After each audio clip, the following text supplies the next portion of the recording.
What's new this month at Rogers Railroad Junction?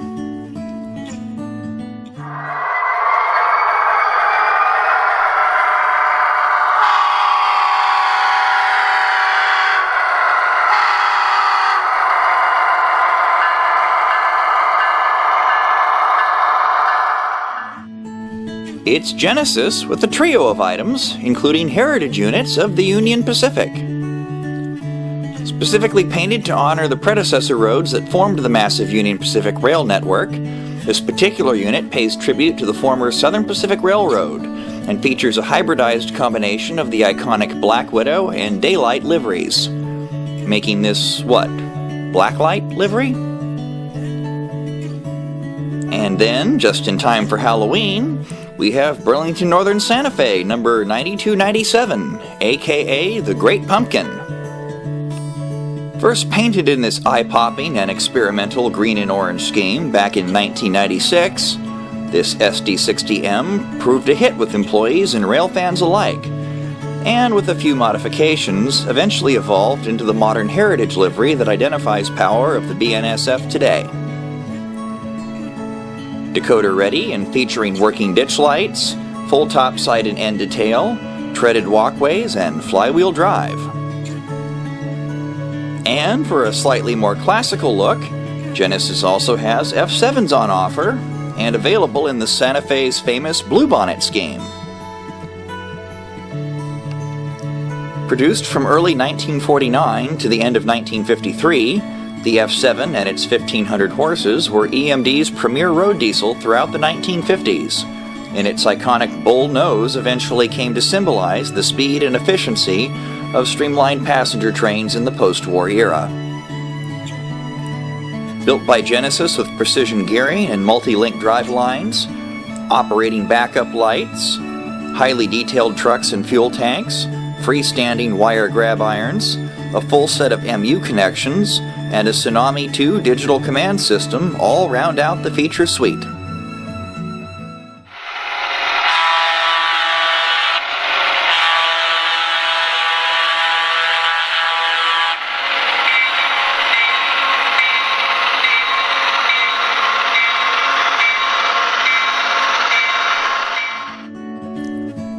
Sticking with the Santa Fe and their affinity for blue and gold, what, when they were young, were they frightened by a Cub Scout troop? We have RSD-15s from Broadway Limited.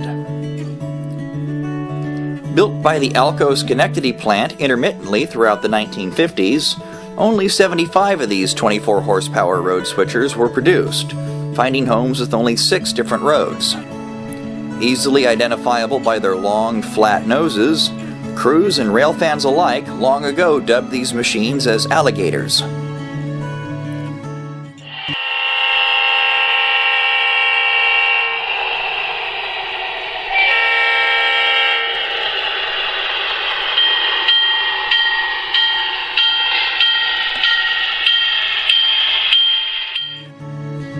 And also from BLI, consolidation-type steam locomotives with working smoke effect, apparently from Broadway's Cheech and Chong line.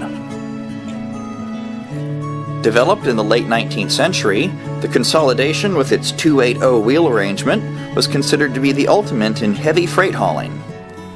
Although later supplanted in this role by 282 Mikado types and heavier locomotives, the consolidation remained relevant in short and branch line service all the way up until the end of the steam era. All BLI products feature freestanding ladders and handrails, detailed plumbing, realistic running gear, their renowned Paragon 3 sound system, and of course, when applicable, working smoke.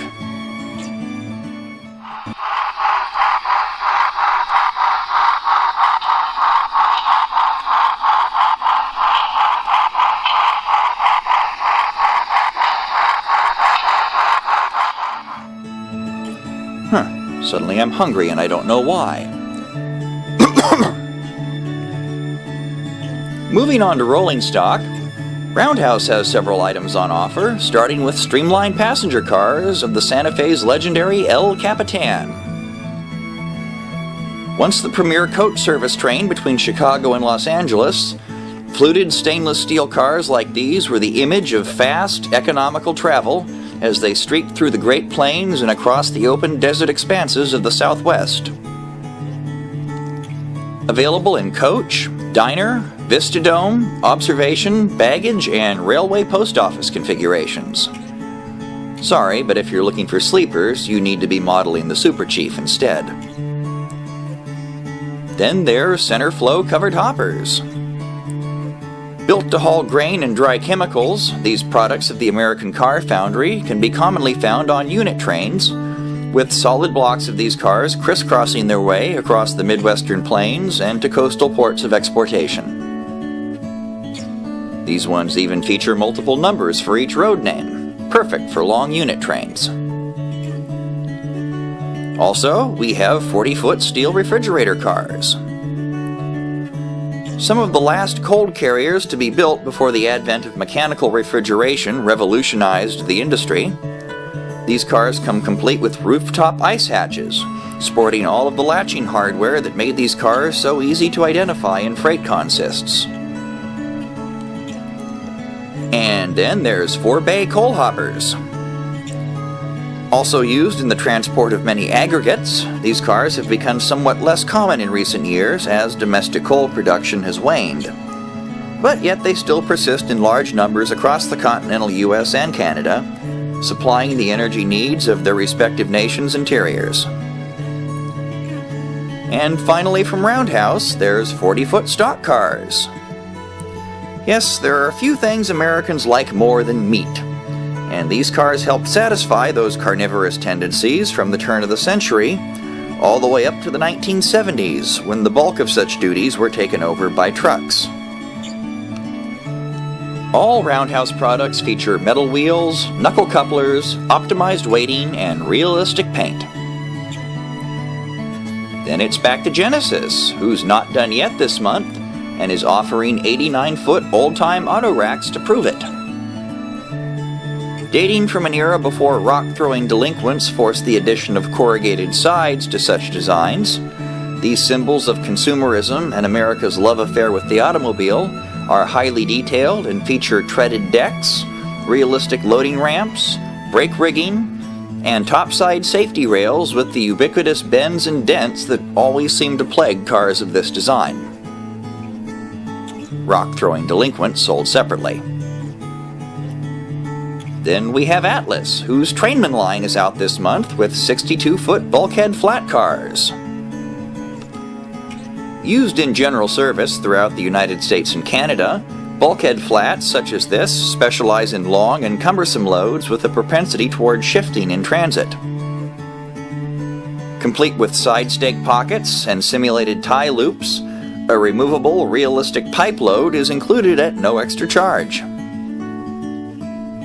Then there's PS2 cement hoppers, also from the Trainman line.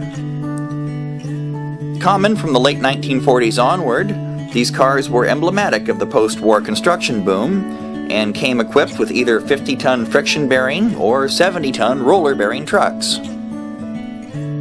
And also from Atlas, 40-foot boxcars with 7-foot doors. The consummate utility car, boxcars such as these were true jacks of all trades in their heyday, hauling everything from lumber and canned goods to automobiles and bulk grain. Featuring RP25 metal wheels, Accumate couplers, and multiple numbers for each road name.